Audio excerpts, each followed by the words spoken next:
রাজধানীর পূর্বাঞ্চলে তারেক রহমানের সংবর্ধনা স্থলে আছেন সহকর্মী জুবাইর প্রধান। চলে যাচ্ছি তার কাছে।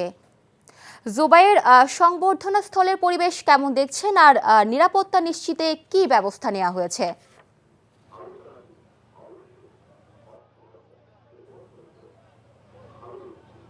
মিলি, তারেক রহমান কিন্তু রাত 12টায় বাংলাদেশ সময় তিনি কিন্তু হিথ্রো বিমানবন্দর থেকে বাংলাদেশের উদ্দেশ্যে রওনা হয়েছেন এবং সিলেট হয়ে তিনি শাহজালাল আন্তর্জাতিক বিমানবন্দরে কিন্তু আসবেন।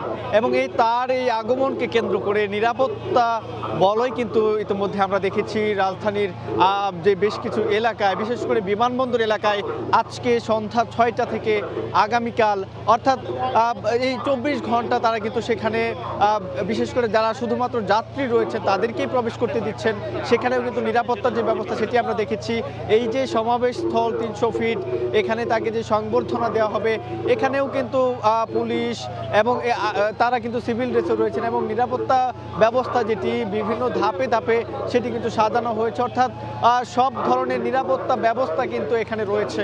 তারেক রহমান এখানে আসবেন এবং এখান থেকে এসে তিনি কিন্তু এখানে সংবর্ধনার যে সমাবেশ এটি শেষে তিনি কিন্তু রাজধানীর যে এভার কেয়ার হাসপাতাল রয়েছেন সেখানে যাবেন এবং সেটির পরে কিন্তু তার যেই গুলশানের যে বাসভবন রয়েছে ফিরোজায় সেখানে কিন্তু তিনি যাবেন। এখানে নেতাকর্মীদের যে উপস্থিতি আমরা দেখছি যে আজকে রাজধানীতে শীত কিন্তু পড়েছে, শৈত্যপ্রবাহ চলছে।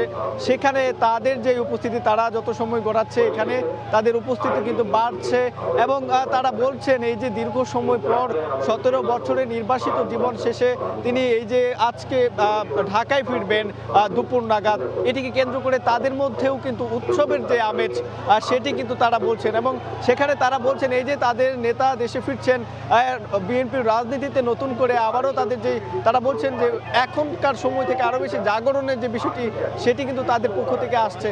এবং আইন শৃঙ্খলা রক্ষাকারী বাহিনীর সদস্যদের আমরা দেখেছি যে বিভিন্ন জায়গায় তারা কিন্তু সেখানে কিন্তু তাদের যে নিরাপত্তা ব্যবস্থা সেটি তারা করছেন। এখানে এখন পর্যন্ত কিন্তু যান চলাচল স্বাভাবিক রয়েছে।